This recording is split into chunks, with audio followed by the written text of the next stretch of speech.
بسم اللہ الرحمن الرحیم۔ شیطانی وسوسہ اور حضرت آدم علیہ السلام کی لغزش اور اس کے نتیجے میں جنت سے نکلنے اور زمین پر اترنے کا حکم سنا تو حضرت آدم علیہ السلام بہت نادم ہوئے۔ حضرت آدم علیہ السلام نے ایسے خطاب و عتاب کہاں سنے تھے، نہ ایسے سنگ دل تھے کہ اس کی سہار کر جاتے۔ بے چین ہو گئے اور فوراً ہی معافی کی التجا کرنے لگے، مگر پیغمبرانہ معرفت اور اس کی وجہ سے انتہائی ہیبت سے کوئی بات زبان سے نہ نکلتی تھی، یا اس خوف سے کہ معافی کی التجا کہیں خلاف شان ہو کر مزید عتاب کا سبب نہ بن جائے، زبان خاموش تھی۔ اللہ رب العزت دلوں کی بات سے واقف اور رحیم و کریم ہے۔ یہ حالت دیکھ کر خود ہی معافی کے لیے کچھ کلمات ان کو سکھا دیے۔ زمین پر مستقل رہائش کا حکم، مگر چونکہ روئے زمین پر آنے میں اور بھی ہزاروں حکمتیں اور مصلحتیں مضمر تھی، مثلا ان کی نسل سے فرشتوں اور جنات کے درمیان ایک نئی نوع انسان کا وجود میں آنا اور ان کو ایک طرح کا اختیار دے کر احکام شرعیہ کا مکلف بنانا، پھر ان میں خلافت الہیہ قائم کرنا، حدود اور احکام شرعیہ نافذ کرنا، تاکہ یہ نئی مخلوق ترقی کر کے اس مقام پر پہنچ سکے جو بہت سے فرشتوں کو بھی نصیب نہیں، اور ان مقاصد کا ذکر تخلیق آدم علیہ السلام سے پہلے ہی کر دیا گیا تھا۔ انی جاعل فی الارض خلیفہ، اس لیے خطا معاف کرنے کے بعد بھی زمین پر اترنے کا حکم منسوخ نہیں فرمایا، البتہ اس کا طرز بدل دیا کہ پہلا حکم حاکمانہ اور زمین پر اترنا بطور سزا کے تھا، اب یہ ارشاد حکیمانہ اور زمین پر آنا خلافت الہیہ کے اعجاز کے ساتھ ہوا۔ اس لیے بعد کی آیات میں ان فرائض منصبی کا بیان ہے جو ایک خلیفۃ اللہ ہونے کی حیثیت سے ان پر عائد کیے گئے تھے، اس لیے زمین پر اترنے کے حکم کو پھر مکرر بیان کر کے فرمایا کہ ہم نے حکم فرمایا کہ نیچے جاؤ، پھر اگر آئے تمہارے پاس میری طرف سے کسی قسم کی ہدایت بینی احکام شرعیہ بذریعہ وحی کے، تو جو شخص پیروی کرے گا میری اس ہدایت کی تو نہ کچھ اندیشہ ہوگا ان پر اور نہ وہ غمگین ہوں گے۔ غمگین یعنی نہ کسی گزشتہ چیز کے فوت ہونے کا غم ہوگا، نہ آئندہ کسی تکلیف کا خطرہ۔ جو کلمات سکھائے گئے وہ کیا تھے؟ وہ کلمات جو حضرت آدم علیہ السلام کو بغرض توبہ بتلائے گئے کیا تھے؟ اس میں مفسرین صحابہ سے کئی روایات منقول ہیں۔ مشہور قول حضرت ابن عباس رضی اللہ تعالی عنہ کا ہے کہ وہ کلمات وہی ہیں جو قرآن مجید میں دوسری جگہ منقول ہیں۔ ربنا ظلمنا انفسنا وان لم تغفر لنا وترحمنا لنکونن من الخاسرین۔ حضرت آدم و حوا سے جو اجتہادی لغزش یا بھول صادر ہوئی، اولاً تو قرآن کریم نے دونوں ہی کی طرف سے اس کی نسبت کی ہے، فَأَزَلَّهُمَا الشَّيْطَانُ عَنْهَا فَأَخْرَجَهُمَا، اور زمین پر اترنے کے حکم میں بھی حضرت حوا علیہ السلام کو شریک کر کے لفظ اہبطوا فرمایا ہے، مگر بعد میں توبہ اور قبول توبہ میں یہ لفظ مفرد صرف آدم علیہ السلام کا ذکر ہے، حضرت حوا علیہ السلام کا نہیں۔ اس مقام کے علاوہ بھی اس لغزش کا ذکر صرف آدم علیہ السلام کی طرف کر کے کیا گیا ہے۔ عسیٰ آدم وغیرہ، ہو سکتا ہے کہ اس کی وجہ یہ رعایت ہو کہ عورت کو اللہ تعالیٰ نے مستور رکھا ہے، اس لیے بطور پردہ پوشی کے گناہ اور عتاب کے ذکر میں اس کا ذکر صراحتاً نہیں فرمایا، اور ایک جگہ ربنا ظلمنا انفسنا میں دونوں کی توبہ کا ذکر کر بھی دیا گیا، تاکہ کسی کو یہ شبہ نہ رہے کہ حضرت حوا علیہ السلام کا قصور معاف نہیں ہوا۔ اس کے علاوہ عورت چونکہ اکثر احوال میں مرد کے تابع ہے، اس لیے اس کی مستقل ذکر کی کوئی ضرورت نہیں سمجھی گئی۔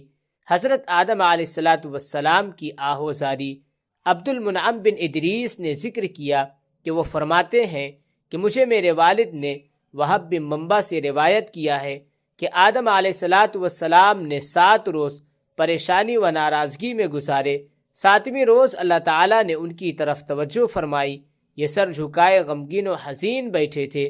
اللہ تعالیٰ نے ان کی طرف وحی بھیجی کہ اے آدم، یہ کیسی پریشانی ہے جسے میں تیرے اندر دیکھ رہا ہوں، اور یہ کیا مصیبت ہے جس نے تجھے سخت غمگین و پریشان کر رکھا ہے؟ آدم علیہ السلام نے عرض کیا، اے میرے معبود، میری پریشانی بہت بڑھ گئی، میرے گناہوں نے مجھے گھیر لیا، اور میں اپنے رب کے خزانوں سے نکل آیا، اور عزت کے بعد ذلت، سعادت کے بعد شقاوت، عافیت کے بعد آزمائش، اطمینان و سکون کے بعد زوال و فنا، دوام و بقا کے بعد ارتحال و زوال، اور امن کے بعد دھوکے کے گھر میں آ پڑا۔ اے میرے معبود، میں اپنے گناہوں پر کیسے نہ روؤں اور اپنے آپ پر کیوں غمزدہ و پریشان نہ ہوں؟ اور اے میرے معبود، یہ مجھ سے کیسے ہو سکتا ہے کہ میں اس مصیبت و پریشانی سے مستغنی و بے پرواہ ہو جاؤں؟ اللہ تعالیٰ نے ارشاد فرمایا، اے آدم، کیا میں نے تجھے اپنا خاص بندہ نہیں بنایا اور اپنے مہمان خانے میں تجھے ٹھہرایا، ساری مخلوق میں سے تیرا انتخاب کیا اور مخصوص عزت سے تجھے نوازا، اور تیرے دل میں اپنی محبت ڈالی، اپنی ناراضگی سے تجھے ڈرایا؟ اور کیا میں نے تجھے اپنے ہاتھ سے نہیں بنایا اور اپنے حکم سے تجھ میں روح پھونکی، اپنے فرشتوں سے تجھے سجدہ کرایا؟ کیا اعجاز و اکرام کے ساتھ تو میرے پڑوس میں نہ تھا کہ میری جنت کے بالا خانوں میں جہاں چاہو اعجاز و اکرام کے ساتھ رہو، مگر تو نے میری حکم عدولی کی اور میرے عہد کو بھلا ڈالا، میری وصیت کو ضائع کر دیا۔ اب میری سزا سے کیوں پریشان ہوتا ہے؟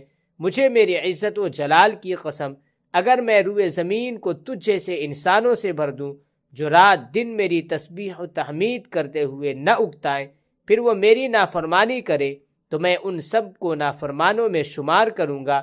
مجھے تیری بے بسی پر رحم آ گیا اور تیری خطا معاف کر دی، تیری توبہ قبول کی، تیری آہوزاری میں نے سن لی اور تیری غلطی سے درگزر کیا، چونکہ تو یوں کہہ کہ تیرے سوا کوئی معبود نہیں۔ اے اللہ، تیری ذات پاک ہے، میں تیری تعریف کرتا ہوں۔ میں نے اپنے آپ پر ظلم کیا اور میں نے برا کیا، تو میری طرف رجوع فرما، بے شک تو توبہ قبول کرنے والا انتہائی رحیم ہے۔ چنانچہ آدم علیہ السلام نے ایسا ہی کہا۔ اللہ تعالیٰ نے پھر ارشاد فرمایا کہ کہو کہ تیرے سوا کوئی معبود نہیں۔ اے اللہ، تیری ذات پاک ہے، میں تیری تعریف کرتا ہوں۔ میں نے اپنے آپ پر ظلم کیا ہے اور برا کیا ہے، تو میری مغفرت فرما، بے شک تو بڑا مغفرت کرنے والا انتہائی رحم کرنے والا ہے۔ آدم علیہ السلام نے کہہ دیا۔